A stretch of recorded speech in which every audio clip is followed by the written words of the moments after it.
The dust has not even settled in Shinkafi. Yet the man they said was cornered, the man they said was surrounded, is somehow still speaking. The headline you saw is harsh. Nigerian airstrikes failed to kill Bello Turji, Air Force useless.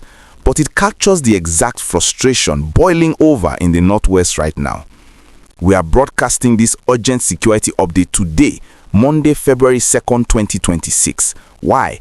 Because despite one of the heaviest bombardments in the history of the Zamfara conflict, despite the confirmed death of his own biological son, Bello Turji has not been silenced. In fact, he is reportedly expanding his operations. We are bringing you this story because the narrative of victory and the reality on the ground are currently in a violent collision. Late last week and into the weekend, the Nigerian Air Force, working with ground troops of Operation Hadari Fansan Yamma, launched a massive offensive. We are talking about precision airstrikes targeting Fakai, Turji's ancestral stronghold in Shinkafi local government area. The reports were promising.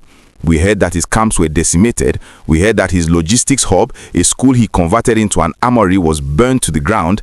And the biggest news of all, security sources, including the reliable Zagazola makama, confirmed that Bello Turji's son was killed in these strikes. They hit him where it hurts. The military even intercepted communications where Turji was reportedly heard in a panicked voice, frantically calling for reinforcements from other bandit kingpins. He was begging for help. He was sounding like a drowning man. It looked like the end. But here's where the story gets dark. Despite the fire, despite the death of his son, despite the destruction of his enclave, Bello Turji escaped. Not only did he escape, but reports surfacing just yesterday and today suggest he is already plotting his next move. Instead of surrendering, intelligence indicates he's now consolidating new routes. He's linking up with terror groups in Niger Republic. He's allegedly pushing his influence towards Kwara State, specifically near the Kainji National Park.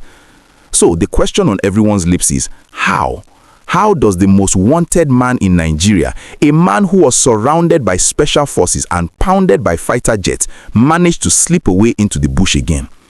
This is why people are asking if the Air Force is useless. It is a harsh word, yes. The pilots are brave. They are doing their job. They killed his fighters. They destroyed his weapons. But in this kind of war, if you cut off the tail and leave the head, the snake will grow a new tail. The objective was not just to kill his son. The objective was to cut off the head of the snake. And on that specific objective, the mission did not succeed. I want to pause here and ask you a very direct question. Do you think there's a conspiracy of silence? Do you think there are people within the system who benefit from Turji staying alive?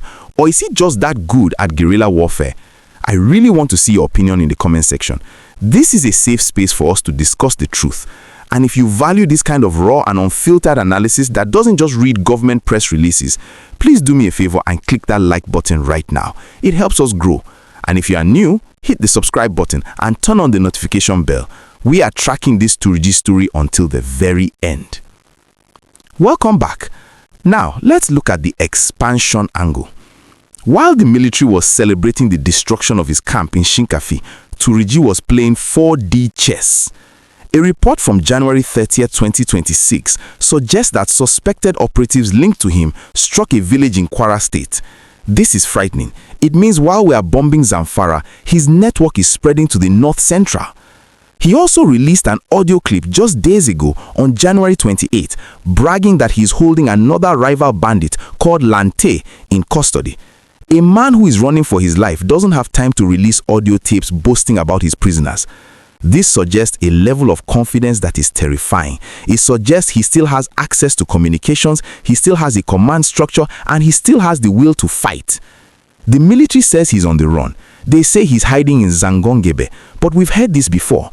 On the run is not the same as in custody or neutralized. As long as he's on the run, he is dangerous. A wounded lion is more deadly than a healthy one.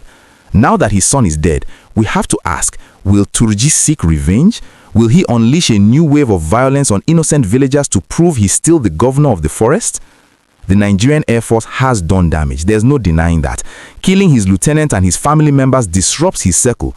But the failure to get the man himself is a bitter pill to swallow for the thousands of victims in the Northwest who just want this nightmare to end. We are watching the Kainji National Park axis closely.